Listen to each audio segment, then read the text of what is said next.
इस वीडियो में हम बात करेंगे अलग अलग तरह के जानवरों द्वारा भोजन ग्रहण करने के तरीकों पर और इस बारे में भी हम जानेंगे कि वो किस प्रकार का भोजन करते हैं। जब भी हम जानवरों की, जंतुओं की या कहीं की सजीवों की बात करते हैं तो हम जानते हैं कि हमारी पृथ्वी पर, हमारी धरती पर बहुत अलग अलग प्रकार के सजीव पाए जाते हैं। तो पृथ्वी में ऐसा क्या खास है जो सजीव प्राणी पृथ्वी पर पाए जाते हैं, या ऐसा क्या है जो पृथ्वी हमें प्रदान करती है जिससे हम पृथ्वी पर जीवित रहते हैं। अब आप कहेंगे कि भाई पृथ्वी पर हवा उपलब्ध है, पानी उपलब्ध है, जो कि सजीवों के लिए बहुत ज़रूरी है। बिल्कुल ठीक, पृथ्वी पर हवा है और उस हवा में ख़ास तौर पर हम बात कर रहे हैं ऑक्सीजन की, जो हमारे लिए, हमारे जीवन के लिए बहुत बहुत ज़रूरी होती है। अच्छा, अब इसके अलावा पृथ्वी पर पानी भी है और हम जानते हैं कि हमारे जीवित रहने के लिए पानी बहुत ज़रूरी होता है। हमारा शरीर ही लगभग 70% पानी से मिलकर बना होता है। और इन दोनों के अलावा एक और चीज़ है जो सजीवों के लिए बहुत ज़रूरी होती है, वो है भोजन। और भोजन के बिना सजीवों का जीवन बहुत मुश्किल हो जाएगा। अब भोजन का महत्व समझने के लिए चलिए एक उदाहरण लेते हैं। देखिए, आपके स्कूल में जाने वाला ये एक लड़का है, हम इसी के बारे में बात करते हैं। तो हमने इनसे पूछा कि आप रोज़ कौन कौन से काम करते हो। तो ये बताएंगे कि भाई मैं सुबह सुबह अपने स्कूल जाता हूँ, विद्यालय जाता हूँ, फिर वहाँ से वापस आता हूँ, उसके बाद मैं अपना होमवर्क करता हूँ यानी गृह कार्य करता हूँ और उसके बाद खेलने चला जाता हूँ। ठीक है, बिल्कुल ठीक, अच्छा है। लेकिन ये जो उदाहरण हमने लिया ये हमारा है, इंसानों का है ना।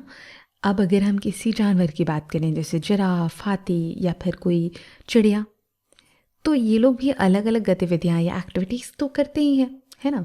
हाँ, इसमें स्कूल जाना, होमवर्क करना ये सब शामिल नहीं है, लेकिन उनकी अपनी अलग एक्टिविटीज़ हैं, गतिविधियाँ हैं जो वो करते हैं, जिसमें वो एक जगह से दूसरी जगह जाते हैं खाना ढूंढने के लिए या फिर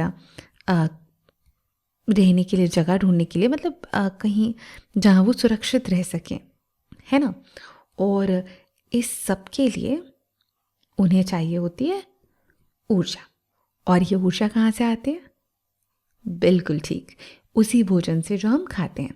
तो हम कह सकते हैं कि जीवित रहने के लिए सभी सजीवों को भोजन की आवश्यकता होती ही है। ये भोजन ही हमारे शरीर की वृद्धि, रखरखाव, ऊर्जा और विकास के लिए जिम्मेदार होता है। अब जब हमने भोजन का महत्व समझ लिया है कि भाई जीवित रहने के लिए हमें भोजन ज़रूरी है, तो अब हम बात करेंगे कि जानवर किस प्रकार का भोजन खाते हैं। उदाहरण के लिए यहाँ आपकी स्क्रीन पर 3 प्रकार के जानवर दिए हैं, और हाँ, मैं मानव को भी जानवर ही कह रही हूँ। यहाँ पर हमने एक गाय, एक बाघ और एक मानव की तस्वीर दी हुई है ना। अब आपसे एक बहुत ही आसान सा सवाल, मेरा सवाल है कि ये जो तीनों जानवर हमारी स्क्रीन पर दिखाई दे रहे हैं, गाय, बाघ और इंसान, क्या ये सभी एक ही प्रकार का भोजन करते हैं? आप वीडियो को रोकें और सोचें। चलिए मैं आपको बताती हूँ। क्या आपने ध्यान दिया है कि गाय और बाघ एक ही तरह का भोजन करते हैं? जैसे गाय को हम रोटी दे देते हैं, वो घास खाती है, पेड़ पौधे खाती है, लेकिन क्या बाघ घास और पेड़ पौधे खाता है? नहीं ना। तो गाय और बाघ तो एक जैसा भोजन नहीं करते। इसी तरह क्या मानव वो चीज़ें खाता है जो एक बाघ खाता है? तो इसका उत्तर हुआ कि नहीं, ये तीनों अलग अलग प्रकार का भोजन करते हैं। अब हम एक छोटी सी एक्टिविटी करेंगे जहां आपको बताना है कि ये जो नीचे 4 विकल्प दिए गए हैं वो इनमें से कौन से जानवर का भोजन है, ठीक है।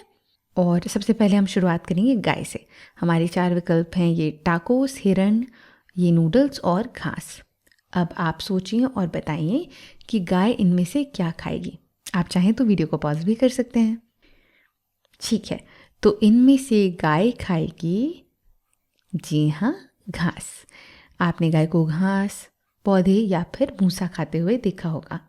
चलिए अब हम दूसरे जानवर की बात करते हैं जो है बाघ। अब हमारे पास 3 विकल्प बचे हैं, ये टाकोस, हिरन और ये नूडल्स। अब आप बताइए इन तीनों में से बाघ क्या खाएगा?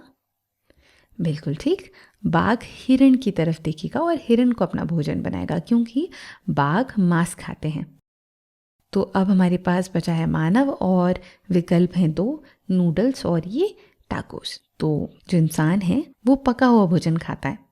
अब इनके भोजन में कुछ चीज़ें पौधों से आती हैं और कुछ चीज़ें जानवरों से भी आती हैं, जैसे मांस, अंडे, दूध इत्यादि। तो हम यहाँ कह सकते हैं कि जो मानव का भोजन है उसमें पौधे और जानवर दोनों से ही मिलने वाले पदार्थ शामिल होते हैं। हमने अब तक ये जाना कि सभी सजीव एक ही तरह का भोजन नहीं खाते हैं। अलग अलग जीव अलग अलग प्रकार का भोजन खाते हैं। अब जब हम यहाँ जीवों की बात कर रहे हैं तो हम मुख्य तौर पर जानवरों की बात करते हैं और इनको हम वर्गीकृत कर सकते हैं 3 श्रेणियों में। पहला है शाकाहारी, दूसरा है मांसाहारी और तीसरा है सर्वाहारी। अब यहाँ जो हर्बीवोर्स, कार्निवोर्स और ओमनिवोर्स, ये 3 अंग्रेज़ी के नाम इनके दिए हुए हैं।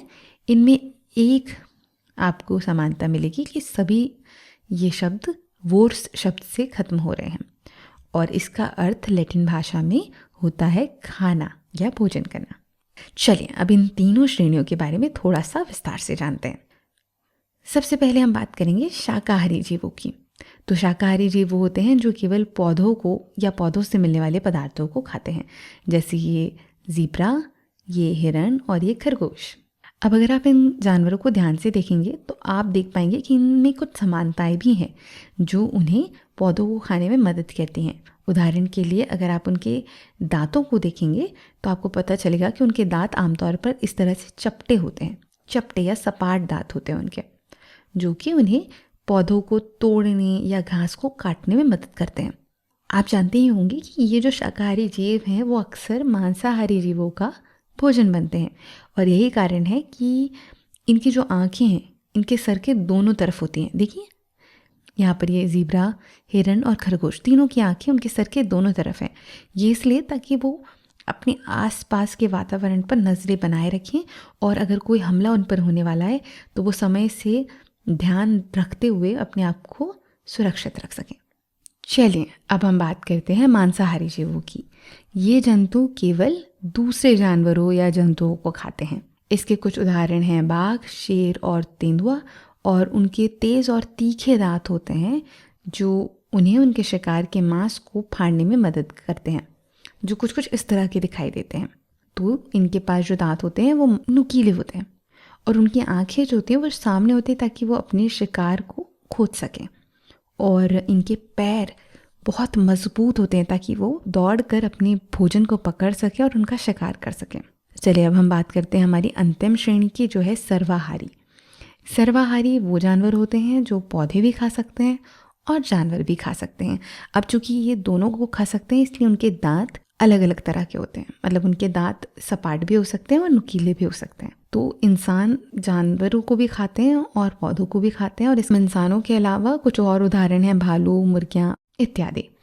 और जैसा कि मैंने कहा इनमें दांत अलग अलग तरह के होते हैं ताकि वो पौधे भी खा सकें और जानवर भी खा सकें।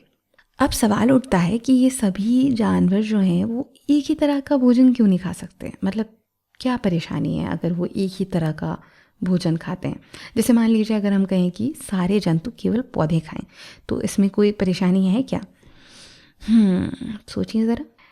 यहाँ ये परेशानी है कि अगर हमारे पृथ्वी के सभी जानवर केवल पौधे खाएंगे तो उनके खाने के लिए हमारे पास पर्याप्त पौधे ही नहीं होंगे, और कुछ जंतु ऐसे होते हैं जो पौधे पचा नहीं पाते, उनका शरीर इस तरह से नहीं बना होता कि वो पौधों को पचा पाएँ, इसलिए पौधे खाने पर वो जीवित ही नहीं रह पाएंगे।